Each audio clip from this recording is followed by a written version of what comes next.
17년도, 21년도 이 두 번의 지난 상승장을 통해서 한 가지 공통점이 있습니다. 이더리움이 상승하면 알트 상승장은 무조건 왔다. 이번 상승장은 어떨까요? 이번에 이더리움 상승했으니까 알트코인 상승장 이번에도 올 가능성이 매우 높습니다. 이더리움 기반 NFT 시장 시총 12조 원 돌파. 이더 급등이 견인. 자, 보도록 하겠습니다.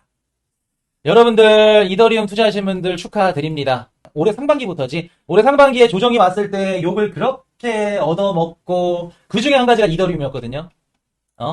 아직도 기억이 나. 코인이슈님이 비트코인 비싸니까 비트코인 대신 이더리움 사라고 했잖아요. 근데 이더리움 샀는데 왜 비트코인 안 샀다고 뭐라 하세요?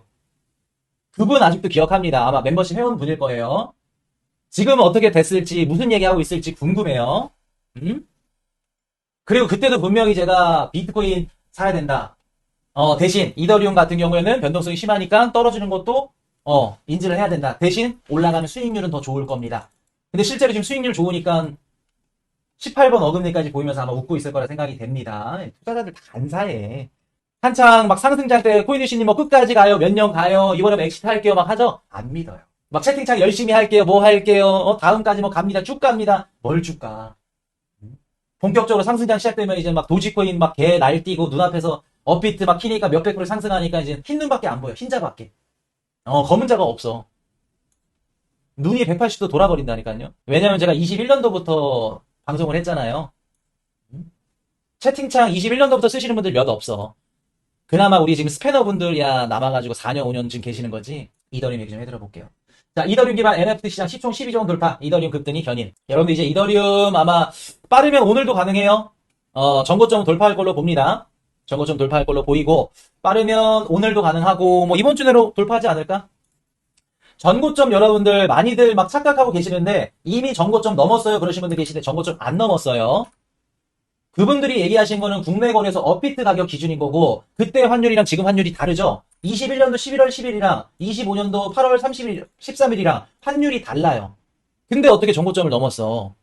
원하는 기준점이 아니에요 여러분들. 여러분들이 봤을 때 전고점 넘었다 얘기할 수 있는 건 무조건 달러. 자, 여쭤볼게요 여러분들. 비트코인, 이더리움, 그리고 여러분들이 갖고 있는 알트코인들 무슨 자산이죠? 미국 자산이죠. 그러니까 당연히 전고점도 달러로 보시는 게 맞다. 21년도 11월 10일 날 이더리움 전고점이 4,878불입니다. 이거는 좀 편차가 있어요. 어디는 뭐 4,700 몇 불이라고 그러고 4,890불이라고 그러고 30불이라고 그러고 바이낸스 다르고 다 거래소 다릅니다. 대략적으로 우리가 4,800대 이렇게 보시면 돼요. 4,800불.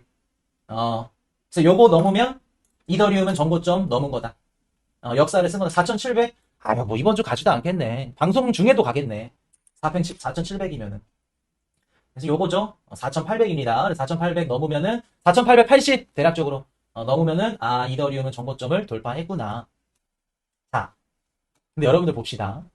이더리움 가격이 올라가니까 NFT 가격이 올라요. 자, NFT가 시총 12조 원 돌파했죠? 이더리움 가격이 오르니까 NFT 시장 시가총액이 오르네. 왜 그럴까? 이더리움 가격이 상승하고 전고점 돌파가 우리 암호화폐 투자자들한테 어떤 의미를 주는 걸까? 여러분 이거 진짜 중요해요. 이거 인지하셔야 됩니다. 옛날 투자자분들은 아실 수도 있겠지만 모르신 분들도 많아. 자, 또 하나 보여드려 볼까요? 디파이 라마죠. 이더리움 지금 다 통틀어서 디파이 시장의 TVL 전체 시가총액 예치된 금액이 2,700억 불이 넘었거든요. 역사상 최대치입니다. 역사상 최대치예요. 이더리움 TVL이. 그게 뭐를 의미할까요, 여러분들? 아니 왜 이더리움 가격이 올라갔는데 왜 NFT 시장이 커지고 디파이 시장이 커지고 뭐가 이렇게 커집니까? 제가 17년도 그리고 21년도 지난 상승장을 얘기를 해드려 볼게요. 여러분들 17년도 18년도 알트 상승장이 왔거든요. 그때 당시에 그 이더리움 가격이 미친듯이 올라갔었어요. 그리고 알트 불장이 왔었어요. 그때 당시에 거래소에 상장된 알트코인들이 다 올랐습니다. 일제히. 알트 상승장이 왜 왔을까요? 그때 발행된 알트코인들은 대다수가 이더리움 생태계에서 발행된 알트코인들이었어요. 이더리움 ICO라고 이더리움 네트워크에서 지금 펌앤펌 있죠? 솔라나의 펌앤펌. 이더리움 네트워크에서 8만원, 10만원 돈 주면은 알트코인을 발행할 수 있었어요. 그런 알트코인들 시장, ICO 시장이 우후죽순 났었고 이더리움 가격 상승을 일으켰습니다. 그 말은 즉슨 이더리움 생태계에서 발행된 코인들이 막 잘 나가니까 당연히 이더리움도 올라갈 수밖에 없었다는 거죠. 그래서 이더리움 상승, 그 다음은 알트코인 상승. 이게 우리 암호화폐 시장에 공식적으로 전래 동화처럼 내려오는 거예요. 규율이에요. 비트코인 4년 반감기 사이클처럼. 4년마다 올라간다 그런 얘기처럼. 자, 다음 상승장 21, 22 얘기 들어볼게요. 사실 20년도에 이더리움이 한 차례 더 오르긴 했었거든요. 그때 이제 뭐가 있었냐면 디파이 열풍이 불었어요. 20년도 상반기에. 이더리움 가격 보시면 올랐을 겁니다. 그리고 21년도, 22년도 이더리움이 전고점을 찍었죠? 4,800불. 요거 찍었을 때가 이더리움 이때예요. 그리고 요때도 이렇게 찍었고. 자, 21년도는 이더리움이 왜 올랐을까요? 21년도 기억하시는 분들 계실 겁니다. 그때 당시에 주식방송에서 무슨 얘기 했냐면 NFT, 메타버스. 그때 그 얘기만 주구장창 얘기했었어요. 그때 당시만 하더라도 주식 투자하시는 분들이 비트코인 투자하시는 분들 무시했거든요. 야, 코인 투자 저거 도박이지. 바다 이야기지. 그럼에도 불구하고 3프로TV는 무슨 모든 경제방송들이 NFT, 메타버스 얘기했었어요. 그리고 주식 종목. 내가 상장사인데 NFT 한대, 메타버스 한대 미친 듯이 올라갔습니다. 위믹스 기억나시죠? 위메이드. 그리고 뭐 샌드박스, 디센트럴랜드, 엑시 인피니티, 게임파이까지. 근데 그때 이더리움 가격이 미친 듯이 올랐죠. 왜 올랐을까?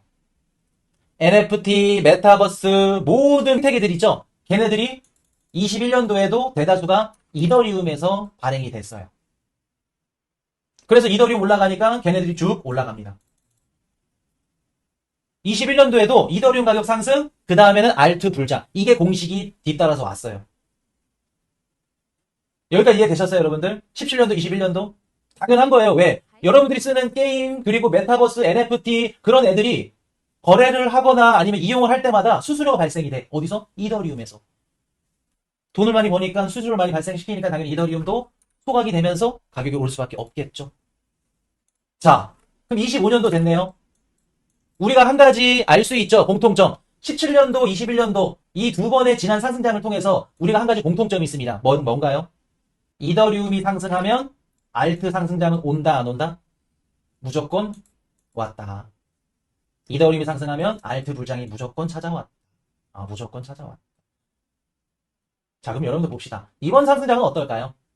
온다, 안 온다를 떠나서 일단 한번 바뀐 부분을 얘기를 해볼게요. 그리고 왜 온지를 얘기를 한번 해봅시다. 17년도 이더리움이 생태계에서 발생된 알트코인들이 상승했으니까 당연히 이더리움 올랐죠. 21년도도 NFT, 메타버스 다 이더리움이에요. 이더리움 오를 수밖에 없었죠. 모든 NFT, 디파이, 뭐 RWA, 뭐 AI, 뭐 요때는 없었지만 모든 섹터들이 이더리움 위에서 굴러갔어. 그러니까 이더리움이 올랐어. 근데 지금은 이더리움만 쓰나요, 여러분들? 여러분 이더리움만 써요? 솔라나도 있죠. 수이도 있죠. 뭐 리플도 있죠. 다른 쟁쟁한 네트워크 체인들이 있습니다. 베이스 체인도 있고. 그럼에도 불구하고 이번에 이더리움 상승했으니까 알트코인 상승량 올까요? 어떨까? 이번에도 올 가능성이 매우 높습니다. 매우 높아요. 대신 이전 17, 21 이 상승장 모습과는 살짝 다르게 올 거예요. 다르게 올 겁니다.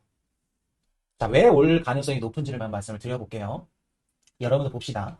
우리가 근본적으로 생각을 했을 때 이더리움 가격 상승, 전고점 돌파 요게 의미하는 게 뭐냐면 알트 불장 도래, 알트 불장 시작, 스타트, 스탠바이 요거를 의미해요. 왜 그러냐면 17년도, 21년도에 그렇게 됐잖아요. 그런 선례도 있지만 모든 알트코인 지금 점유율 중에 이더리움이 차지하고 있는 그 섹터 비중이 아직까지도 높아요. 17년도에는 거의 그냥 과장 못해서 90%, 100%라고 봤으면 21년도는 80%, 90%예요. 지금은 60%, 70%입니다. 이거보다 좀 더 높을 것 같아, 제가 봤을 때. 높아요, 아직도. 그렇기 때문에 이번 상승장도 어떨 가능성이 높다? 21년도 상승장과 비슷한 흐름으로 갈 가능성이 높습니다. 비슷하게 흘러갈 가능성이 높아요. 여러분들 막 솔라나 베이스 체인 얘기하는데 올라가 봤자예요. 성장해 봤자입니다. 아직까지는 이더리움 생태계가 디파이, RWA 뭐 모든 섹터 다 포함해서 80% 이상은 점유율을 가져갈 수 있어요. 스테이블 코인도 도맡아서. 그 말은 즉슨 제가 비트코인을 뭐라고 표현했죠? 암호화폐 시장의 나침반이다. 여러분 미국 지수 보시면은 나스닥, S&P 500 그 상장사들 성격이 비슷한 그 상장사들을 모아놓은 지수가 나스닥, S&P 500이죠. 비트코인은 암호화폐 시장의 그 지수 역할을 해요. 나침반 역할을 한다는 겁니다. 그럼 이더리움 어떤 역할을 할까? 이더리움은 알트코인의 지수 역할을 하는 거예요. 알트코인의 뿌리 역할을 하는 겁니다. 여러분 식물을 딱 비교를 했을 때 이더리움이 여기 밑바닥에 있는 거예요. 이해되셨어요, 여러분들? 이더리움이 잘 돼야 여기 위에서 식물들이 잘 자라나겠죠. 아직까지는 이더리움이 어떻다? 모든 알트코인들의 지수 역할을 대신한다. 대신 17, 21, 25 가면 갈수록 그 지수 역할을 하는 게 희미해져요. 떨어졌습니다.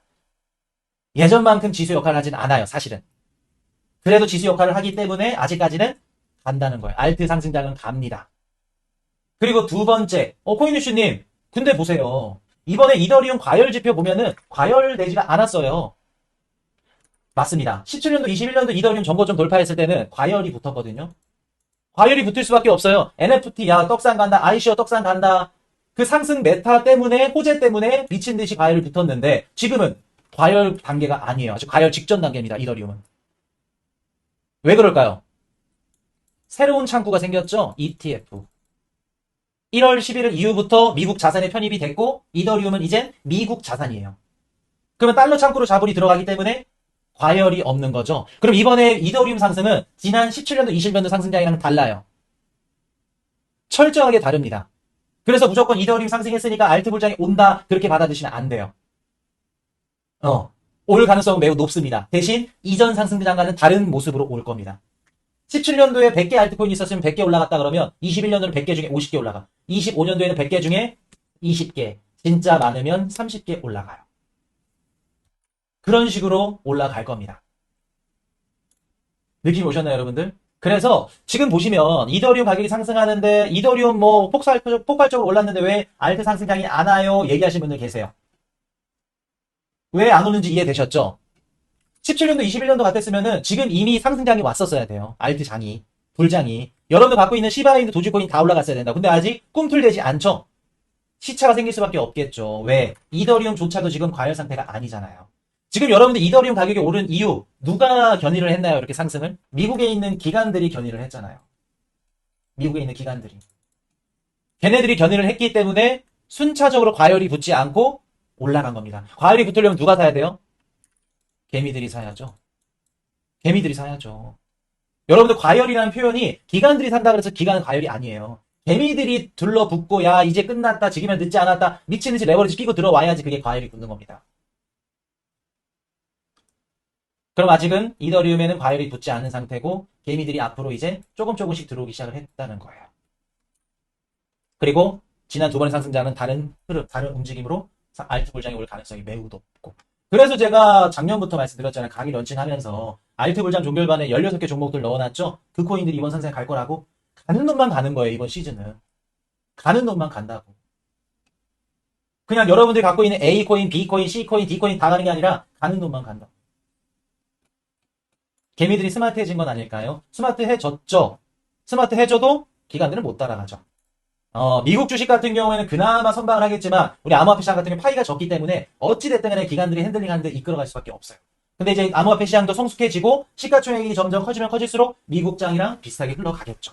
이제 좀 느낌이 오세요? 그래서 여러분들 이더리움 가격이 상승한 게 그냥 단순히 야 이더리움 가격 올라간다 좋다 그 의미가 아니에요. 이더리움 가격이 상승하면 앞으로 알트 불장이 올 가능성이 매우 높다는 걸 의미해요. 그리고 이게 실제로 이더리움 가격이 올라가니까 알트 불장이 온다 이런 얘기들보다 또 어떤 부분들이 있냐면 우리가 관성의 법칙이라고 그러죠.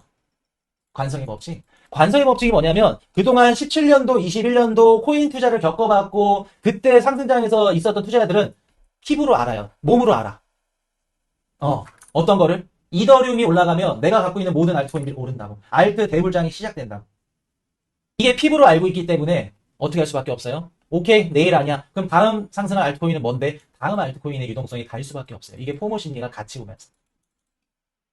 같이 올 수밖에 없어요. 그래서 사람들은 기대 심리가 작용을 하기 때문에 그 기대 심리 포모까지 해서 작용을 해서 자본이 우리 암호화폐 시장으로 들어온다. 그게 알트 시장으로 꽂힐 가능성이 매우 높다. 그래서 여러분 이더리움 가격이 상승하는 게 어떤 의미인지 조금 이제 이해되세요? 왜 알트 불장 오는지? 그래서 여러분들 다시 한번 말씀을 드리지만 여러분들이 갖고 있는 20개, 30개 막 그 마트에서 막 장 보는 것만 다 담았죠? 그 모든 코인들이 올라갈 수는 없어요. 다만 그 안에 그 코인에서도 뭐 베이스 체인이든 솔라나 체인이든 좀 엄선된 거, 선정된 코인들 걔네들 위주로는 올라갈 가능성이 높으니까 아직 여러분들이 갖고 있는 알트코인들이 올라갈 시점은 아닙니다. 이제 이더리움 출발 시작했고 얘네들이 어느 정도 정고점 돌파해서 유동성이 들어오면 어느 정도 익어야 무르익어야 그때부터 알트코인들로 유동성이 흩어질 가능성이 높다.